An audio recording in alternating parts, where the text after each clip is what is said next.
Well, hello there. Welcome to episode 190 of the Daily Sales Message, where each and every single day I can notice myself feeling more and more comfortable recording podcast episodes and getting a little bit more radio show hosty in the way that I talk. So I apologize if you've listened from the start and you've noticed my steady decline into that kind of welcome back, smashy and nicey kind of thing. I'm trying to rein that in as much as possible, but it's really difficult. We will see. Anyway, on the Daily Sales Message, I teach people how to sell. I share simple, actionable advice every single day that's designed to help you feel more confident, which is really, really important when it comes to selling, and sell more stuff. That's what we're here to do, ultimately.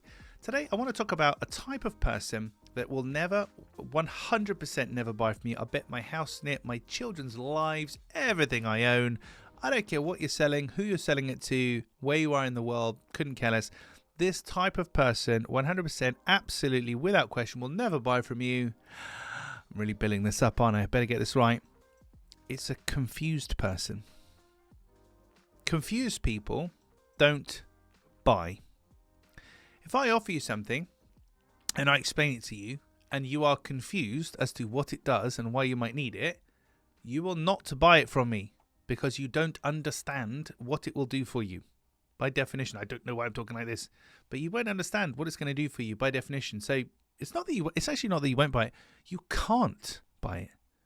Confused people can't buy it because they just don't understand. Like, well, why? What? This is where having a clear sales message comes in. If you can't explain to somebody what you offer, why they should care about it, what it's going to do for them, some of the really, really basic buy questions, but they can really floor a lot of people. If you can't answer those questions, the person's going to remain confused and thus they're not going to buy.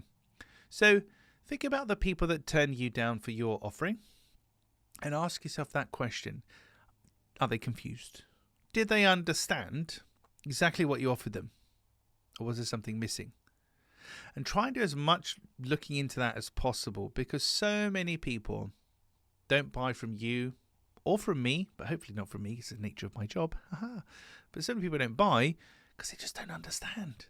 What is it? How do I do it? It's a bit like if I said, and I work with a lot of people in kind of the technology and the finance and the crypto space. If I said to you, as presuming you're a lay person with very little understanding of this, what is a cryptocurrency? Think about that for a second. 99% of people listening to this podcast will say, it's Bitcoin. I've heard of it. It's risky. I'm not sure. And that's why most people in the world are not invested into cryptocurrencies because they don't understand them. They're confused by them. Thus, they haven't bought them. And this is what we need to eradicate. So many sales are lost. So many clients and opportunities are lost because as sellers, we haven't done a good enough job of explaining exactly what we're offering and what people need to know. And it almost sounds flippantly, stupidly obvious when I say that, doesn't it? It sounds like embarrassingly simple. Don't forget to explain what your offering does. You'll sell more of it. Sounds mad, doesn't it? But trust me, I'm in business to help people solve this problem with clear sales message. It's what I do all day, every day when I'm not recording game show hosty style daily podcasts. That's what I do. I help people explain their offering and simplify it and differentiate and all that good stuff. It's a huge, huge problem. So reflect on your own offering. Ask yourself, are these people confused? Are people that don't buy, do they understand what you're doing, but they just don't think it's for them?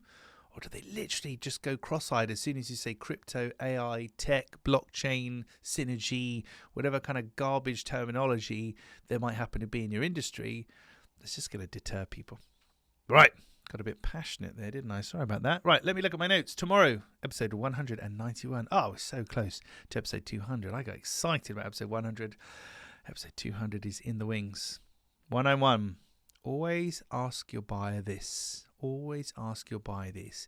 Now, I'm really sorry that I have to do this for every episode, but I have to make them sound intriguing because I've got to try and make you listen to the next one and then the next one. Got to get you coming in and tuning back. If I just told you now what we're going to cover tomorrow, there's no reason for you to come back, is there? So I apologize. I have to be deliberately kind of teasy, but always ask your buyer this one question. And a bit like the confused people don't buy thing, this one question is a game changer. Super duper simple, not hard to do, completely free to do. In fact, you can do it instantaneously. But if you ask people this, you'll do a lot better than maybe you're doing now. I mean that respectfully. Okay, in the meantime, have you got 2 minutes and could you answer 20 yes/no questions? Well, I've just asked you one yes/no question, so I think you'll be okay. Head on over to sellingconfidencescore.com. At sellingconfidencescore.com. You can fill out 20 yes/no questions across 4 main categories around sales and selling. It will give you a selling confidence score overall out of 10. Don't know why I do it like that. Overall out of 10, and for the individual 4 areas. But more importantly, it will tell you where you can improve. So if there's something you're not really sure about, maybe you're kind of falling behind a bit, no problem, happens to the best of us. It will give you some actionable advice on how to improve and what you need to do. So sellingconfidencescore.com. 2 minutes or less, you can check that out. In the meantime, thank you for listening or watching all the way to the end. I do appreciate it. I'll see you tomorrow for another edition, hopefully a little less game show radio hosty, of the Daily Sales Message.